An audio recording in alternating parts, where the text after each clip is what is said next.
இன்றைய ஆத்மீக தேன்.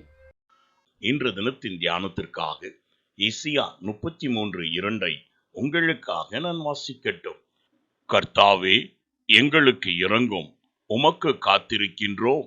தேவரீர் காலையில் அவர்கள் புயமும் இக்கட்டு காலத்தில் எங்கள் இரட்சிப்புமாயிரும்.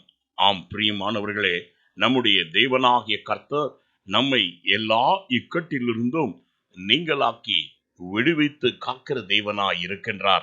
ஆம், காலைதோறும் அவருடைய கிருபை புதிதாய் இருக்கிறபடியால் ஒவ்வொரு நாளும் அதிகாலையில் எழுந்து அவருடைய பாதத்தில் நாம் காத்திருக்கும் பொழுது அவருடைய பலத்த கரமும் சகாயம் செய்யும் புயமும் நமக்கு வருகிற எல்லா இக்கட்டிலிருந்தும் வியாகுலங்களிலிருந்தும் வியாதிகளில் இருந்தும் வறுமையை உண்டாக்கக்கூடியதான எல்லா சத்துருக்களின் தீங்குகளில் இருந்தும் நம்மை விலக்கி காக்க வல்லதா இருக்கிறது.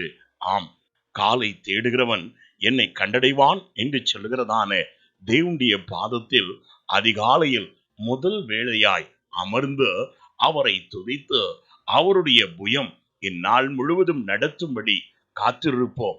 அவருடைய பலத்த கரம் நமக்காய் அதிசயத்தை செய்யும். நமக்கு வேண்டிய பலத்தை தந்து நாம் சாதுரியமாய் காரிய சித்தி உள்ளவர்களாய் நாம் ஜீவிக்க நமக்கு அனுகூலம் செய்யும்.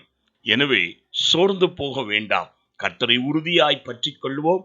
நான் உங்களுக்காய் ஜெபிக்கட்டும். எங்களை அதிகமாய் நேசிக்கும் அன்புள்ள பிதாவே, நீர் சகல விதமான இரக்கங்களின் தகப்பனாய் இருக்கிறபடியால் நன்றி.